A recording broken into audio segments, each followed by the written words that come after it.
नमस्कार प्रिय दर्शकों, हाजिर हूं मैं जन्म कुंडली अध्ययन करने के लिए।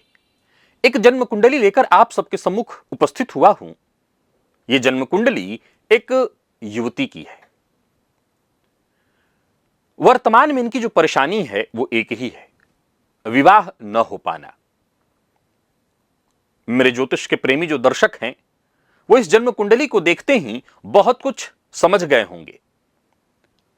अगर आप इस कुंडली का स्वयं फलादेश करना चाहते हैं, जन्म की तारीख नोट करिए 7 अप्रैल 1998 और समय शाम 5:36 वाराणसी उत्तर प्रदेश।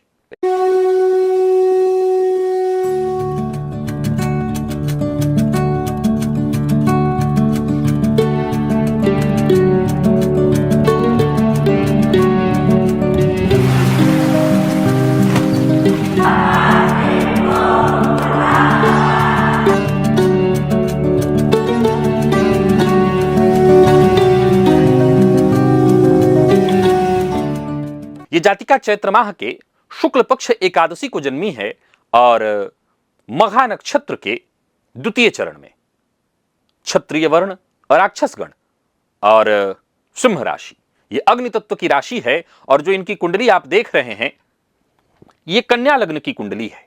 तो कन्या लग्न सिंह राशि, लग्न के स्वामी बुध बनते हैं, जाकर के कुंडली के सप्तम भाव में बैठे हैं। और कैसे हैं तो नीच राशि में हैं और वो भी वक्र अवस्था में। यही सप्तम भाव में सूर्य और शनि की भी युति है और स्वयं सप्तम पति बनते हैं देवगुरु बृहस्पति, जो स्त्री की कुंडली में पति कारक भी होते हैं। कुंडली के षष्ठ भाव में जाकर के बैठे हैं, जहां पर शुक्र जो कि दांपत्य कारक हैं, केतु और गुरु, ये तीनों ग्रह यहां पर जाकर के बैठे दिखाई पड़ रहे हैं। अब गौर करिए तो मंगल कुंडली के अष्टम भाव में और साथ ही साथ चंद्र राहु की युति कुंडली के 12वें में। इनकी माता जो कि इतनी दुखी थी कि मैं आपको क्या बताऊं, हो भी क्यों ना, जब घर में बेटी हो, और क्यों बेटी, बेटा बेटी हम दोनों के लिए मान के चलते हैं कि वो विवाह योग्य हो चुके हों और माता पिता प्रयत्न करने के बाद भी इसमें सफल न हो पा रहे हों, तो उनके दुख का कोई अंत नहीं होता। अब इन्होंने कोई 2-3-4 प्रश्न पूछे हैं। मैं पहले ही लाइन में वो सारे प्रश्न पढ़ देता हूं। इन्होंने पूछा है, क्या सचमुच मेरी बेटी में कोई दोष है? लोग कहते हैं, ब्रैकेट में इन्होंने लिखा है कि ज्योतिषी लोग, मांगलिक कहते हैं इनको। क्या यह सच है? यदि विवाह होना है तो कब होगा? कोई शुभ समय निकट है या नहीं? बेटी को रात में नींद नहीं आती, बिना कारण उदास और बेचैन रहती है, ऐसा क्यों? क्या इसका विवाह होगा? अच्छा, ये लाइन जो मैं पढ़ रहा हूं, आप जरा सोच के देखिए कि इसमें एक वेदना होगी, लेकिन मैं सिर्फ लाइन पढ़ रहा हूं, उस वेदना को मैं प्रकट नहीं कर पाऊंगा कभी। अब ये प्रश्न समझिए, क्या इनका विवाह होगा? दूर होगा या पास होगा? इतनी पढ़ी लिखी है फिर भी नौकरी या काम में स्थिरता क्यों नहीं हो पाती?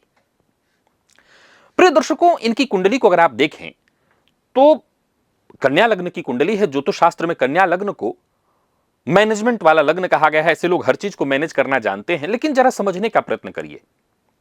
इनकी कुंडली में जो लग्नेश हैं वो कहां बैठे हैं तो कुंडली के सप्तम भाव में, नीच राशि में। और आपको मैं बता दूं, षडबल में सबसे कमजोर ग्रह इनकी कुंडली में इनका लग्नेश ही है।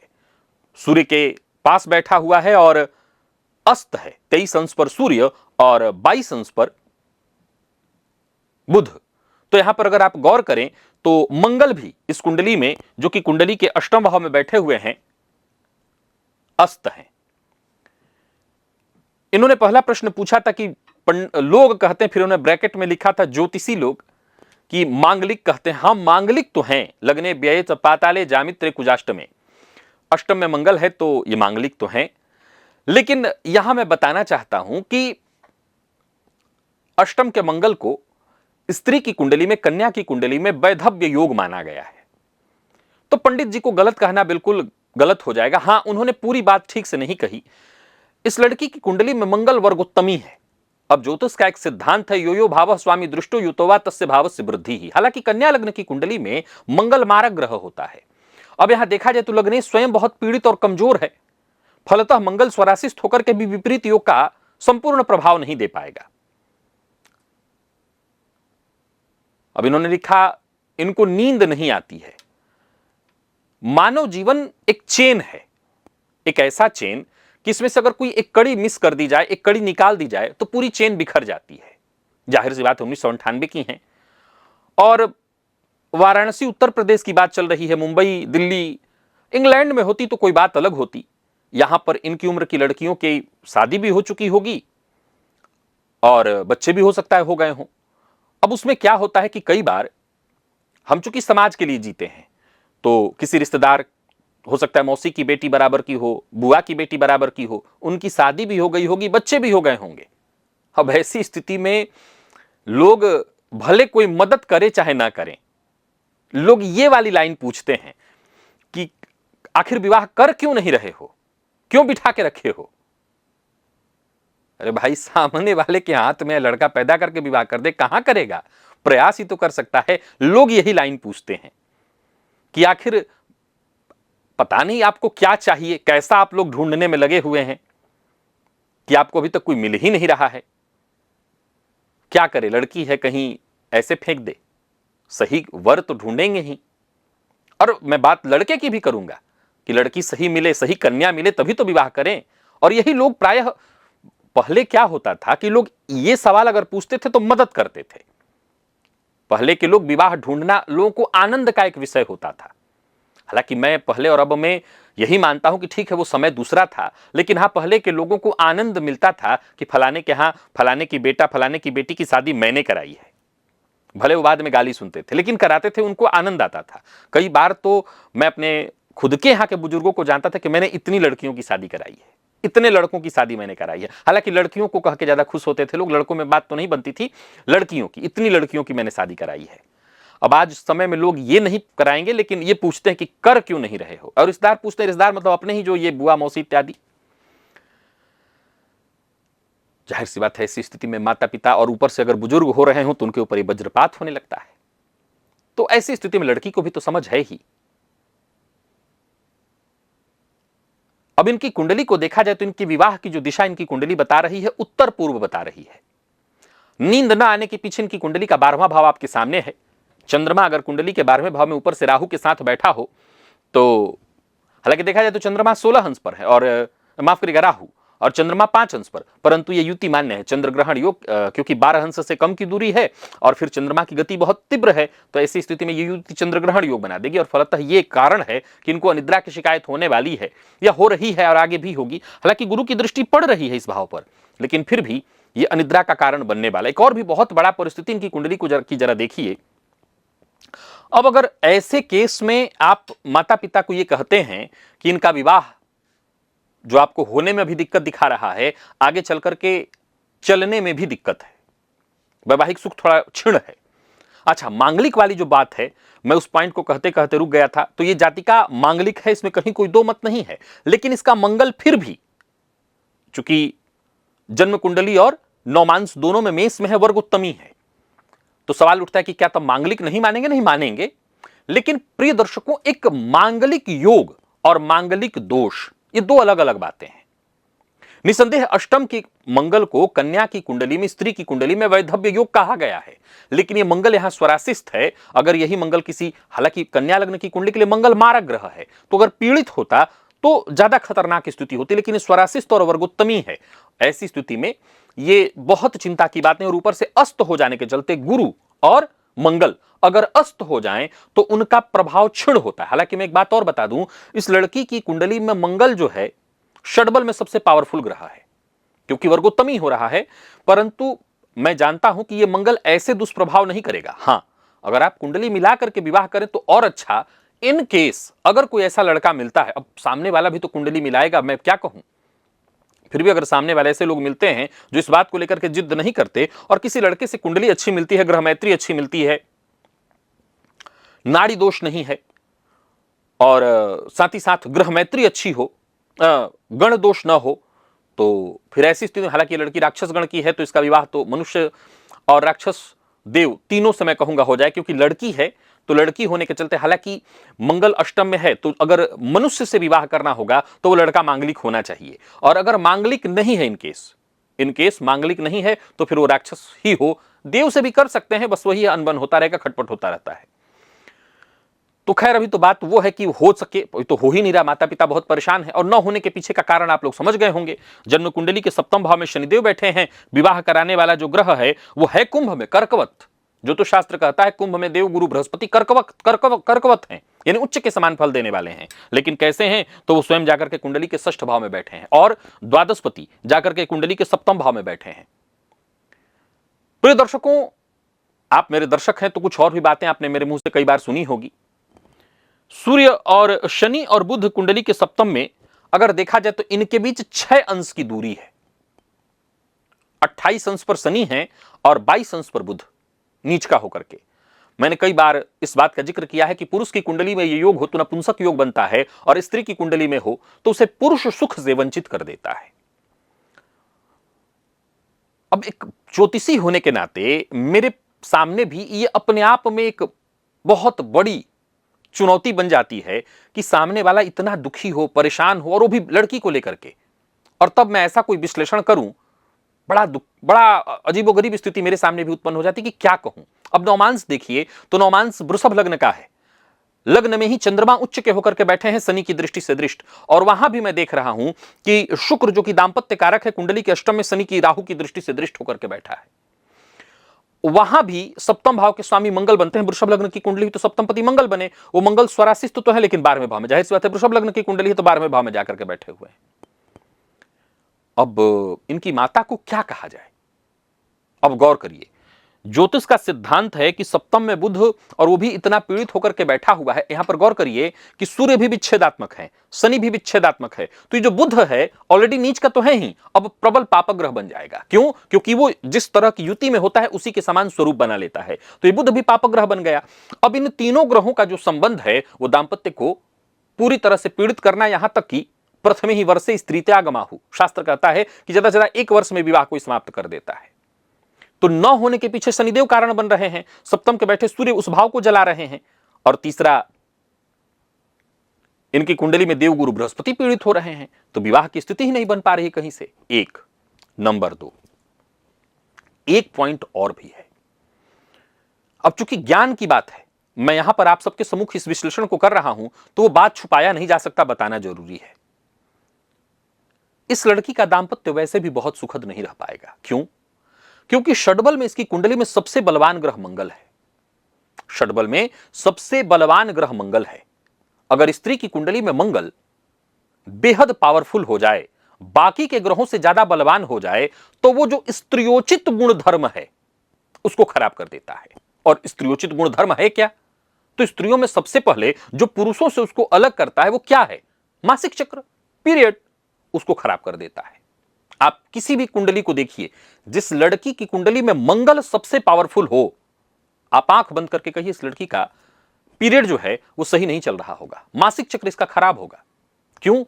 क्योंकि मंगल पुरुष ग्रह है और पुरुषोचित गुण को वो विकसित करने लगता है। तो स्त्रियों में पुरुषोचित गुण विकसित करने का सबसे सरलतम तरीका है मासिक चक्र को खराब कर देना। एक नंबर 2, अब सप्तम भाव में सूर्य जो कि 12वें के स्वामी होकर के आकर के बैठे हैं। हालांकि माता ने यह भी पूछा है कि करीब होगा या दूर, तो द्वादशपति आकर के सप्तम में बैठे हैं तो ये तो दूर की ही बात कह रहा है, बहुत करीब विवाह तो नहीं होने वाला इस लड़की का। जैसा मैंने कहा उत्तर पूर्व में, तो जन्म स्थान से उत्तर पूर्व में, घर से दूर होने वाला है विवाह। अब गोचर कुंडली में अगर देखा जाए तो इस समय देव गुरु बृहस्पति अगर चंद्र राशि से देखते हैं तो 12वें भाव में गोचर कर रहे हैं, क्योंकि सिंह राशि है तो कर्क में देवगुरु बृहस्पति का गोचर है। लग्न से अगर देखते हैं तो देवगुरु बृहस्पति एकादश में संचरण करें, तो लग्न से तो विवाह का योग चल रहा है। लेकिन चंद्र कुंडली से अगर देखें तो देवगुरु बृहस्पति 31 अक्टूबर को जब राशि परिवर्तन करेंगे, सिंह राशि में आएंगे, तब विवाह का योग उत्पन्न होगा। तो सामान्य तथ्य तो यही है कि 31 अक्टूबर के बाद, यानी इस वर्ष के लास्ट में, और सूर्य में भी बुध का अंतर वर्तमान समय में जारी है। सूर्य बुध सप्तम में ही बैठे हुए हैं। अब सिंह राशि को ढैया चल रही है। तो कुल मिलाकर के जो रिजल्ट है इस कुंडली का वो तो अपने आप में क्लियर है कि बहुत सुखद दाम्पत्य यहां नहीं दिखता। पंडित जी लोगों ने भले इतना खुल के ना समझाया हो, बस इतना ही कह दिया कि मांगलिक है और इसलिए इसका विवाह नहीं हो रहा है या दिक्कत है, शनि सप्तम में बैठे, ज्यादातर मोटी बातें लोग कह देते हैं। और अगर मैं विस्तृत भी कर रहा हूं तो मूल उसका रिजल्ट क्या है? मूल तो यही है कि हाँ, यहां दाम्पत्य बहुत सुखद नहीं है। कार्य क्षेत्र को भी ले लीजिए तो जन्म कुंडली में जो लग्नेश है वही कर्मेश बुध जाकर के कुंडली के सप्तम में वक्र अवस्था में नीच राशि में बेहतर करने के बावजूद, शनि सूर्य का युति बेहतर करने के बावजूद जो यश क्रेडिट मिलनी चाहिए वो नहीं मिल पाती। और मंगल की जो दृष्टि पड़ रही है द्वितीय भाव पर, यह अपने आप में एक बहुत बड़ी परेशानी है। क्या? जब आपकी जिंदगी में चीजें ठीक नहीं हो रही हो, जब आपकी जिंदगी में चीजें खराब हो रही हो, तो फिर आप दुखी जब होते हैं तो दुख बांटने लगते हैं, क्रोध बांटने लगते हैं, आपको हर जगह चिड़चिड़ापन दिखाई पड़ता है। ऐसे लोग काम भी खूब अगर करते हो, चूंकि कन्या लग्न की है तो काम खूब करने वाली होगी, मैनेजमेंट करने वाली होगी, लेकिन द्वितीय भाव पर मंगल की दृष्टि, कड़वी बाणी। और द्वितीय पति कहां बैठे हैं? तो द्वितीय पति स्वयं जाकर के कुंडली के षष्ठ भाव में बैठे हैं। तो लोगों को, बॉस को, सबको अपना शत्रु अपनी वाणी के चलते बना लेना, फलतः बेहतर करने के बावजूद कार्यक्षेत्र में अस्थिरता की स्थिति बन रही है। अब ये अपने आप में एक ऐसी स्थिति है, एक ऐसी विडंबना जहां जाति का जूझ तो रही है और सामने दिखाई पड़ रहा है कि हां वो जूझ रही है। सूर्य की दशा में वर्तमान समय में बुध का अंतर और वर्तमान में ढैया भी इसको चल रहा है। शनि चंद्रमा का संबंध षडाष्टक योग का है, सो ढैया मानसिक अशांति और परेशानियों को देने वाली होगी। हालांकि चंद्रमा गुरु और चंद्रमा कामने सामने का गजकेसरी योग है, पर सूर्य शनि की युति और चंद्र राहु की युति ज्योतिष शास्त्र कहता है ये डिप्रेशन योग बना देता है। आगे चल करके जन्म कुंडली में ये सिद्धांत याद रखिए कि जन्म कुंडली में सूर्य शनि से युक्त या शनि से दृष्ट हो और साथ ही साथ चंद्रमा भी शनि से दृष्ट या युक्त या चंद्रमा राहु के साथ हो, तो ऐसे लोगों में डिप्रेशन की संभावना बहुत ज्यादा होती है। तो ये जो अनिद्रा की शिकायत हो रही है, यही आगे चल करके फिर डिप्रेशन, एंजाइटी और फिर वही अनिद्रा इत्यादि की आगे चल करके संभावना तो बननी ही बननी है। क्या किया जाए? क्या किया जाए? किस जातिका का जीवन थोड़ा ठीक हो जाए? देखिए, ऐसी स्थिति में सबसे सरलतम उपाय तो यही है कि जब भी विवाह किया जाए बाकायदा कुंडली मिला करके किया जाए। बिना कुंडली मिलाए विवाह करना कहीं से भी उचित नहीं हो सकता। जैसा मैंने कहा, उत्तर पूर्व में विवाह की दिशा है। अब भले थोड़ा समय लगता हो, लग जाए, पर कुंडली मिलाकर के ही विवाह करना सही रहेगा। और उपाय के तौर पर वो सरलतम जो उपाय है वो मैं बता देता हूं। सबसे पहले तो माता पिता त्रिपिंडी श्राद्ध करें। सूर्य और चंद्रमा दोनों इस कुंडली में पीड़ित दिखाई पड़ रहे हैं, तो माता पिता त्रिपिंडी श्राद्ध करें। अपने पितरों से, पूर्वजों से, कुल देवता से प्रार्थना करें कि भाई उनकी बेटी है ये, तो उसकी जिंदगी सही हो, तो वो भी इसमें सहयोग करें। तो अपने पितरों से, अपने पूर्वजों से, कुल देवता से माता पिता विशेष रूप से प्रार्थना करें, माता प्रार्थना करे। ये जो दुखी हो रहे हैं आप लोग, वो दुखी भगवान के सम्मुख, अपने इष्ट देवता के सम्मुख जाकर के होइए। चंद्रमा राहु से युक्त अनिद्रा की शिकायत, प्रत्येक माह की पूर्णिमा को चंद्रमा जाति का चंद्रमा को दूध से अर्घ दे, चंद्रमा के प्रकाश में 10 से 15 मिनट तक बैठे। साथ ही साथ गुरुवार का व्रत करे। नियम मैंने इस पर बनाया हुआ है, वीडियो बनाया हुआ है, उसी नियम के हिसाब से इस का नियम जो है मेरे चैनल पर उपलब्ध है, प्लेलिस्ट में जाकर के मिल जाएगा। उस नियम से गुरुवार का व्रत करें। 11 गुरुवार का व्रत करना होगा और साथ ही साथ रविवार को नमक का त्याग करना होगा। सूर्य की दशा वर्तमान समय में चल रही है। अब रही बात विवाह की, तो इस समस्या से मुक्ति के लिए भगवान नृसिंह की आराधना, ये उग्र आराधना है, लेकिन मैंने इस पर पूर्व में आप लोगों को बता रखा है कि विवाह के मामले में इस पर मुझे सबसे ज्यादा रिजल्ट मिलता है। जब विवाह से संबंधित समस्याएं होती हैं तो मैं नृसिंह अपराजिता का प्रयोग करवाता हूं और उसका परिणाम यह होता है कि लगभग 3 से 4 माह में उसका परिणाम, उसका रिजल्ट आ जाता है। तो नृसिंह अपराजिता का पाठ ब्राह्मण के द्वारा कराया जाए, उससे भी लाभ अवश्य मिलेगा। और जातिका स्वयं हनुमान चालीसा का पाठ करती रहे, भुवन भास्कर को अर्घ्य दे, अपने पूर्वजों से, कुल देवता से प्रार्थना करे कि जो सही निर्णय हो वो उसके लिए करें। माता पिता को मैं पुनः एक बार सांत्वना देना चाहता हूं और कहना चाहता हूं कि जो भी हमारे जीवन में परेशानियां आ रही हैं वो सब हमारे प्रारब्ध हैं। इस कुंडली में दाम्पत्य जीवन कष्टदायी है, विवाह होने का अगर योग है भी, जो कि मैं अक्टूबर के बाद कह रहा हूं, तो मैं ये साफ साफ बताना चाहता हूं कि बहुत सुखद दाम्पत्य की चर्चा इस कुंडली के लिए मैं नहीं कर पा रहा हूं। अब कई सारे दर्शक ऐसे होंगे जिनके मन में एक प्रश्न जरूर उत्पन्न होगा, विशेष करके स्त्रियां, जो स्त्री दर्शिका हैं, उनके मन में यह प्रश्न उत्पन्न होता है कई बार आजकल की स्त्रियों के, कि फिर इतना विवाह करना जरूरी क्यों है? आप नहीं समझ पा रहे हैं, अगर आपके मन में यह प्रश्न उत्पन्न हुआ है तो फिर आप कभी नहीं समझ पाएंगे। देश, काल, परिस्थिति आप बिल्कुल नहीं समझ पाएंगे अगर आप, क्योंकि आप उस पर, आपके मन में प्रश्न ही इसलिए उत्पन्न हुआ है क्योंकि आप उस परिवेश में नहीं हैं। आप उस एक परिवेश में जाकर के देखिए जहां विवाह इतना आवश्यक है कि मैं एक लाइन कहना चाहता हूं, बल्कि मैं कह भी देता हूं, माता पिता से ही कह देता हूं। मैं बाद में सोचता हूं कि मुझे नहीं कहना चाहिए था, लेकिन मैं कह देता हूं। अगर आप इधर के क्षेत्रों में आ जाएंगे, बिहार चले जाएंगे, यहां चले आएंगे, और भी अभी भारत में कई जगह पर ऐसा है, माता पिता का जीना छोड़िए, वो चैन से मर भी नहीं पाएंगे। चैन से जीना छोड़िए, वो मर भी नहीं पाएंगे, मृत्यु भी नहीं होगी उनकी। चैन से, मुक्ति की बात नहीं कर रहा हूं मैं, मरने की बात कर रहा हूं। मुक्ति तो बहुत दूर है। उनके दिमाग में हमेशा ये चिंता तो बनी रहेगी, ये किसके भरोसे जिएगी, और उनकी चिंता जायज है। खैर, विषय ये नहीं है कि और लोग क्या सोचते हैं, विषय ये है कि इस जातिका का जीवन किसी तरह सुखद हो जाए। जो उपाय मैंने बताया है, इनके माता पिता को अलग से समझा दिया है मैंने सब कुछ। परिस्थिति है वो सामने दिखाई पड़ रही, जन्मांक नवमांश दोनों इस बात की पुष्टि कर रहे हैं इस जातिका की कुंडली में दांपत्य सुख नहीं है। पर इसके बावजूद आमतौर पर मुझे कहना तो यही चाहिए था कि मत करो, लेकिन मैं नहीं कह सकता। मैं जानता हूं कि इस परिस्थिति में ये नहीं है जातिका, जरूरी है कि इसकी शादी हो जाए किसी तरह। कई बार तो यहां तक मां बाप कहते हैं कि शास्त्री जी हो जाए, टूट जाए तो फिर हम उसको देख लेंगे एक बार। वो असल में सोच के देखिए कि वो किस तरह के दबाव में जी रहे होते हैं। हालांकि कई बार इसी तरह की परिस्थितियों में फिर ऐसी स्थिति उत्पन्न होने लगती है कि कोई मार दे रहा है, कोई लड़की लड़के को मार दे रही है, लड़का लड़की को मार दे रहे हैं इत्यादि। खैर, अभी फिलहाल जो स्थिति है इस कुंडली में मारा मारी वाली बात तो नहीं है, कहीं दांपत्य सुखद नहीं है। तो जितनी बातें मैंने कही, जिन चीजों को मैच करने के लिए कहा है, अगर वो मैच करके किया जाए तो ज्यादा से ज्यादा अनबन और मतभेद होगा। ठीक है, अनबन और मतभेद के साथ भी कुछ हद तक चल जाए, बाकी फिर कोई ना कोई और उपाय करके इसको चलाया जा सकता है। तो जो उपाय मैंने बताए हैं उसका पालन, और अगर मेरे दर्शकों को कुछ लगता है इस कुंडली को देख करके कि बुरा तो मैं जितना बताना था बता ही चुका हूं, कुछ अच्छा आपको दिखाई पड़ता हो तो जरूर आप कमेंट में लिखिए, आपका स्वागत है, और मुझे इजाजत दीजिए। और हां, इस कुंडली का अध्ययन मेरे साथ साथ आपने भी किया है। मैं चाहता हूं कि अगर आपके मन में कुछ ऐसा उत्पन्न हो तो जरूर कमेंट में लिखिए। पूरा विश्लेषण भर नहीं देना, कोई नहीं पड़ता, मुझे सुनेंगे लोग कि आपको सुनेंगे। कुछ मुख्य पॉइंट आपकी नजर में आता हो तो जरूर लिख दीजिएगा। इजाजत दीजिए, नमस्कार।